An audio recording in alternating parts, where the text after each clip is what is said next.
Bienvenue sur le podcast Mise en lumière holistique. Ce podcast a pour but de rendre accessible et surtout compréhensible le développement personnel, l'univers de l'énergétique et la spiritualité. Mise en lumière holistique est là pour vous apporter des clés de compréhension dans votre cheminement intérieur spirituel. Des clés pour avancer, comprendre et œuvrer sur vous-même. Je suis Véronique Thorezin, coach, mentor et thérapeute holistique quantique. Et c'est la maladie, une sclérose en plaques, maladie neurologique dont je suis atteinte depuis plus de 15 ans, qui m'a permis de découvrir et plonger dans le monde énergétique il y a plus de 10 ans maintenant.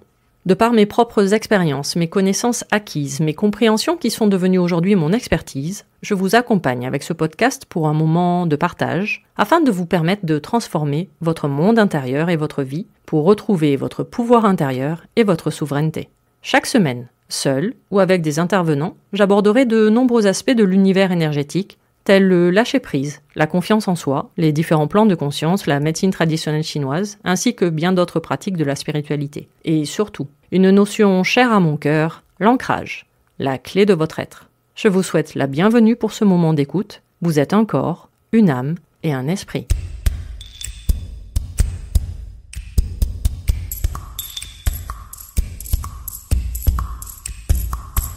Bonjour et bienvenue pour cet épisode numéro 12 du podcast Mise en lumière holistique.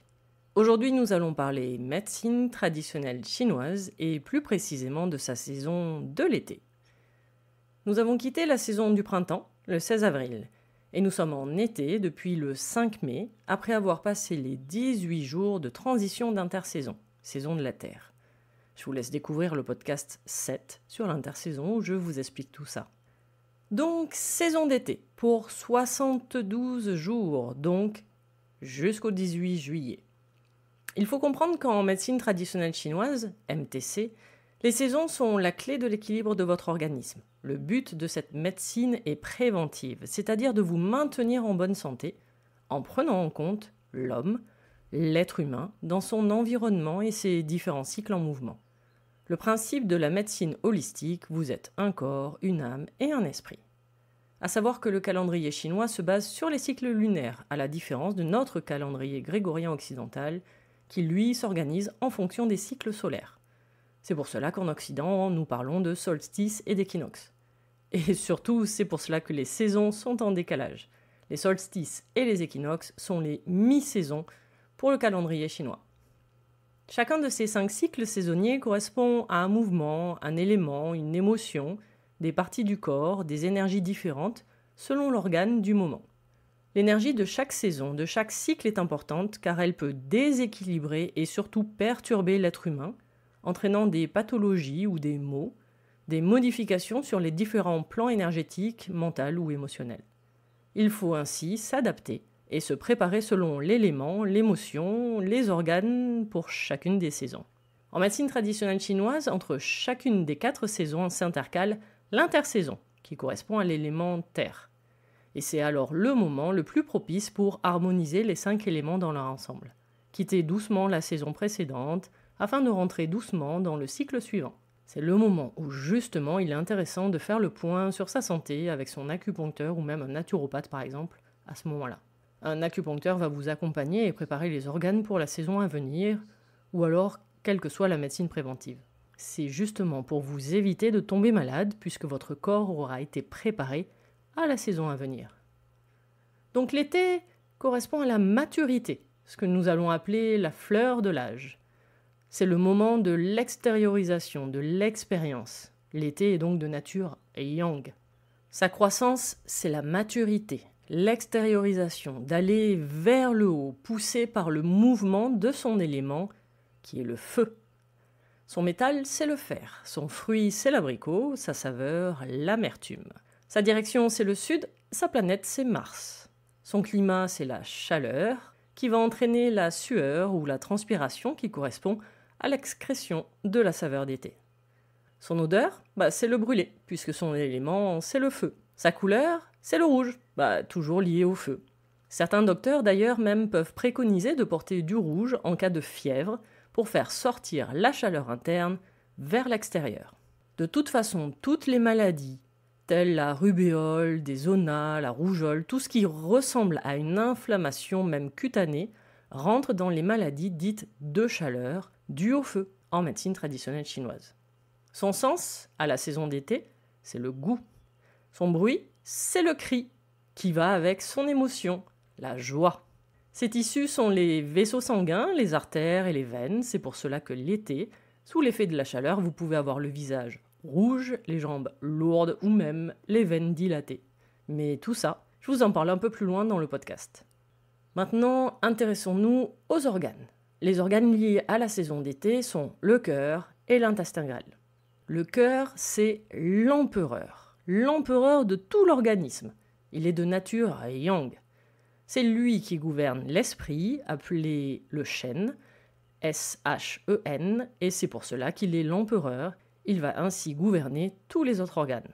Mais, en même temps, il a ses propres fonctions. Par exemple, le cœur gouverne le sang. Alors le sang, évidemment, est vital pour que le cœur soit en bonne santé, car c'est lui qui assure l'élaboration et l'approvisionnement en sang de tout l'organisme. En fait, c'est au niveau du cœur que le qi, l'énergie des aliments, va se transformer en sang.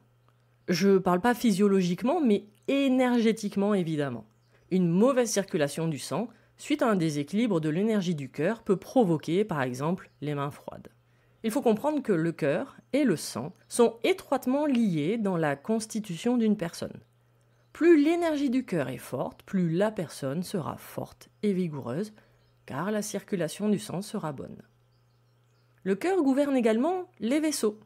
Comme le cœur gouverne le sang, il gouverne donc les vaisseaux sanguins, qui sont dépendants de l'énergie du cœur et du sang. Le cœur va donc gérer la conduction nerveuse intracardiaque pour l'énergie et les artères coronaires pour le sang, et ainsi effectuer correctement son travail de pompe.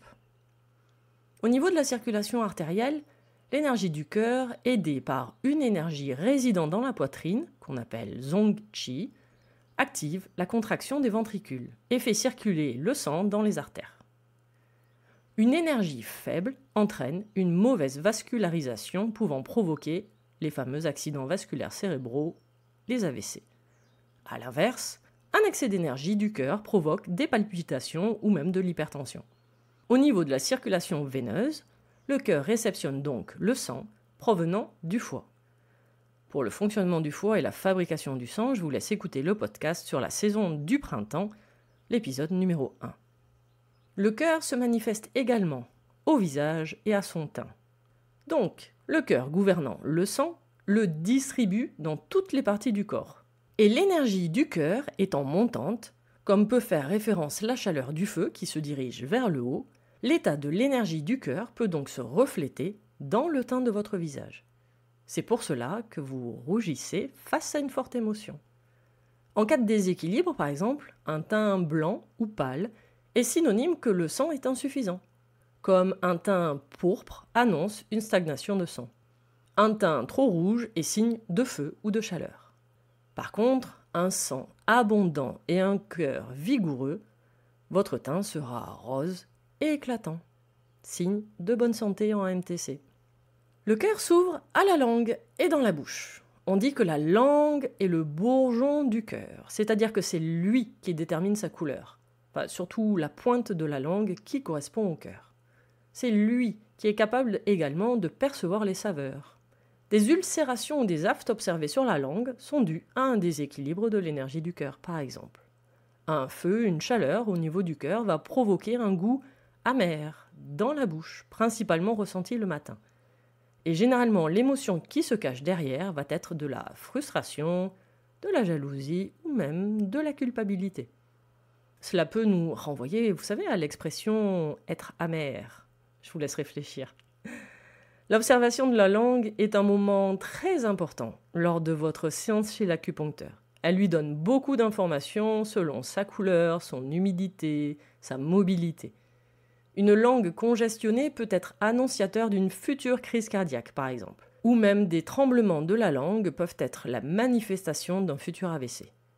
Je vous vois devant votre miroir en train de tirer votre langue et l'observer sous toutes ses faces. Mais c'est un examen vraiment très important et certains acupuncteurs peuvent même vous donner la liste de toutes vos pathologies juste en observant votre langue. L'organe qui accompagne le cœur, puisqu'en médecine traditionnelle chinoise, tous les organes travaillent par paire, c'est ce qu'on appelle organes et entrailles. Du coup, l'entraille travaillant avec le cœur, c'est l'intestin grêle, donc qui est l'entraille complémentaire à l'organe du cœur. Petit rappel, un organe est considéré comme plein et une entraille comme vide en médecine traditionnelle chinoise. Alors effectivement, du point de vue de l'œil occidental, on ne voit pas trop le lien entre le cœur et l'intestin grêle. Mais en fait, le point commun qu'ils ont est l'artère cœliaque, qui part de l'aorte et qui sert à irriguer toute la zone digestive dont fait partie l'intestin grêle. Une des fonctions de l'intestin grêle, c'est le tri des aliments. Le premier tri énergétique se fait dans l'estomac, organe lié à l'intersaison de la terre. Puis la partie impure, triée, descend dans l'intestin grêle, qui va effectuer un deuxième tri. La partie impure de ce second tri va partir dans les selles. L'intestin grêle transforme et transmute, car en plus de séparer le pur et l'impur, il va transmuter le pur en acides aminés, en glucides par exemple. La transmutation fait référence au feu, l'élément du cœur et de sa saison d'été. Le cœur a une autre fonction, il abrite l'esprit. Chaque organe, en médecine traditionnelle chinoise, possède une âme avec ses caractéristiques. L'âme du cœur est donc l'esprit, ou en chinois, le shen, S-H-E-N. L'esprit du cœur a beaucoup de fonctions. C'est lui qui va gérer l'activité mentale, de ce que l'on va appeler la cognition, comprenant également les émotions. Il va aussi gérer la conscience, la mémoire, la pensée, ainsi que le sommeil. Si l'énergie du cœur est donc bien équilibrée et le sang abondant, la personne a une vie émotionnelle équilibrée, une conscience claire, une bonne mémoire, une pensée vive et un bon sommeil. Une énergie du cœur déséquilibrée, cela peut entraîner des troubles émotionnels, tels la dépression, également une mauvaise mémoire, des insomnies, de l'anxiété et même des rêves intenses. Dans les cas extrêmes, on peut voir apparaître la folie et même des périodes de coma. L'intuition vient du cœur et de son esprit, le shen. Vous savez, vous connaissez les expressions « avoir un éclair de génie » ou même des idées lumineuses. Eh bien, cela fait référence à l'élément feu qui gouverne la saison d'été, et donc en relation directe avec le cœur. Le cœur, en plus d'avoir une âme et un esprit, il a une émotion. Et son émotion, c'est la joie. En fait, le cœur gouverne les émotions, les 7 émotions de base qui nous constituent. La joie, la colère, la réflexion, la peur, la panique, le désespoir et la tristesse. Et c'est donc le cœur qui nous donne la capacité d'avoir et de ressentir ces émotions. Si l'énergie du cœur est déséquilibrée, les émotions peuvent être exacerbées, à devenir incontrôlables. La joie est l'émotion du feu, plus précisément. La joie est donc l'émotion constante que tout humain devrait ressentir avec un cœur et une énergie équilibrés. La fameuse joie de vivre. Vous savez, la fameuse vie en rose, c'est la couleur d'une énergie du cœur équilibrée. La joie a comme impact de relâcher le qi, donc l'énergie du cœur, et de favoriser une bonne circulation du sang. Et surtout, d'apaiser l'esprit et d'apporter une harmonie intérieure. Maintenant, nous allons voir les déséquilibres énergétiques du cœur. Donc l'énergie du cœur est bien équilibrée par rapport à l'abondance du sang, énergétiquement parlant, provenant de la transformation de l'énergie des aliments, le qi des aliments. Une énergie du cœur déséquilibrée, on peut observer des répercussions, par exemple, sur la parole de la personne, telles le bégaiement ou des difficultés de langage ou même de l'aphasie. Mais également sur sa manière de s'exprimer, comme parler sans arrêt ou même rire de façon inappropriée. Une timidité, des bafouilles lorsque vous êtes amoureux ou amoureuse font référence à un léger déséquilibre de l'énergie du cœur. Vous savez quand vous déclarez votre flamme Flamme, feu, chaleur, cœur, saison d'été, c'est QFD quoi. Le cœur gère également le sommeil et l'esprit. Donc si quelqu'un s'endort facilement avec un sommeil profond, on en déduit que l'énergie du cœur est parfaitement équilibrée.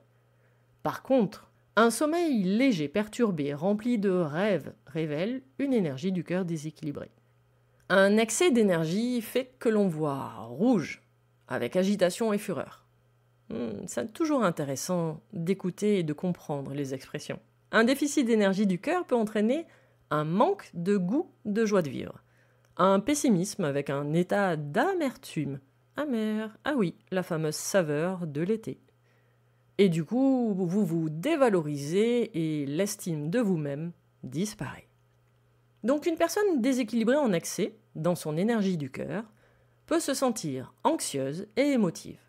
La personne peut également être sujette à des angines, une transpiration excessive surtout la nuit, des réactions inflammatoires aux piqûres d'insectes, déclencher de la tachycardie ou des palpitations, avoir des troubles veineux ou circulatoires et ressentir des bouffées de chaleur. Une énergie déséquilibrée en vide entraîne des céphalées, des palpitations, une hypersensibilité, des angoisses allant jusqu'à la dépression avec une sensation de nostalgie. Ce manque d'énergie peut correspondre à un chagrin d'amour, par exemple, où vous ressentez un manque d'amour. Un trouble du chêne, donc l'âme du cœur, peut entraîner des troubles neurologiques, des pertes de mémoire ou de souvenirs, des troubles de concentration. On dit alors que l'âme vagabonde, nous empêchant de rester focus. Et lorsque l'esprit, donc le chêne, et l'énergie du cœur sont en totale harmonie, les émotions savent parfaitement être gérées. C'est-à-dire que vous allez les ressentir, les vivre dans l'instant présent. Être en colère, en joie, être triste. Mais surtout, c'est qu'elles n'auront pas d'emprise sur vous. Vous allez savoir relativiser rapidement. Vous ne serez pas submergé par vos émotions grâce à ce parfait équilibre. Cet équilibre chêne et énergie du cœur harmonisé va vous permettre de prendre du recul, de comprendre les situations, d'avoir une compréhension globale des événements qui vous arrivent. Donc, de relativiser plus facilement et de ne pas être contrôlé par vos émotions et le fameux petit personnage du mental. Le cœur gère également le sommeil et l'esprit. Donc si quelqu'un s'endort facilement, avec un sommeil profond, on en déduit que l'énergie du cœur est parfaitement équilibrée. Par contre, un sommeil léger, perturbé, rempli de rêves, révèle une énergie du cœur déséquilibrée. Voyons maintenant quelques conseils pour prendre soin de votre énergie du cœur en cette saison d'été en médecine traditionnelle chinoise. Évidemment, consultez son acupuncteur, car avec ses aiguilles ou même en acupression, il va rétablir les énergies de la saison dans votre corps. Et puis, c'est l'été. Alors, on se fait plaisir, on sort, on profite du soleil, on se met en mouvement, on circule comme le sang doit le faire. Sortir, jardiner, se balader, s'occuper. En fait, il faut sortir de ses habitudes. Et surtout, on le fait de manière légère, accompagnée d'une joie de vivre. Après des mois d'introspection de nature yin, c'est le moment de concrétiser les projets qui sont de nature yang. Il faut donc passer à l'acte. Mais surtout, apprenez à faire des pauses, à bouger, à ne pas rester statique devant votre ordinateur, par exemple. Prenez l'habitude d'écouter ce podcast pendant vos balades, par exemple. Je dis ça, je dis rien. On porte du rouge également. C'est la saison des fruits et des légumes rouges. Fraises, framboises, tomates, poivrons, cerises. Donc on porte et on mange rouge. C'est la saveur amère qui prédomine cette saison. Donc on peut boire ou manger également du pamplemousse, boire de la bière, avec modération évidemment, ou manger même du chocolat amer. Finalement, c'est sympa la médecine chinoise. Pensez également aux endives, aux pissenlits et à certaines salades qui sont légèrement amères. Évidemment, on mange moins, on privilégie des repas légers et on évite surtout tout ce qui est gras, viande rouge, friture, épices et même alcool. On privilégie des aliments pour rafraîchir naturellement notre corps. Citronnelle, menthe, concombre et même les fleurs d'hibiscus en infusion froide. Un vrai régal. Évitez la climatisation, du moins à outrance. En fait, habituez votre corps à la chaleur, car c'est le moment où il doit recharger ses batteries, faire le plein de lumière. Et évitez également toutes les activités violentes ou extrêmes. Petit rappel, on est dans la saison du cœur. On s'éloigne de toute source de stress, de charge mentale, de fatigue, de nervosité. Bon, j'ai presque envie de dire qu'il faudrait le faire constamment, mais bon, au moins déjà dans la saison d'été. L'été va se terminer le 18 juillet, pour enchaîner ensuite sur 18 jours d'intersaison, donc du 19 juillet au 6 août, et pour commencer la saison d'automne à partir du 7 août jusqu'au 18 octobre. N'oubliez pas, les saisons dans le calendrier lunaire chinois sont décalées de 90 jours par rapport à notre calendrier solaire grégorien. Cet épisode numéro 12 du podcast Mise en lumière holistique est maintenant terminé. J'espère vous avoir éclairé sur cette saison d'été en médecine traditionnelle chinoise afin que vous la viviez et que vous en profitiez avec joie. Je tenais à vous remercier d'avoir pris le temps de m'écouter. Vous pouvez écouter tous les autres épisodes sur les différentes plateformes d'écoute ainsi que sur ma chaîne YouTube. Retrouvez-moi également sur Instagram. Et toutes mes prestations coaching, initiation Reiki en ligne ou même les soins audio quantiques sont sur mon site internet www.lesclésdelame.fr. Toutes les références seront mises en commentaire. À vos prochaines écoutes, à nos prochaines aventures, merveilleux moments à vous et à très vite pour un prochain épisode.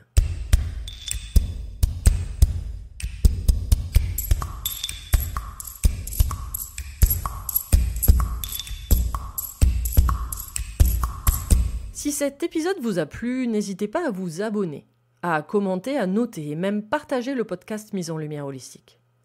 Vous êtes un corps, une âme et un esprit. Et n'oubliez jamais, vous êtes précieux.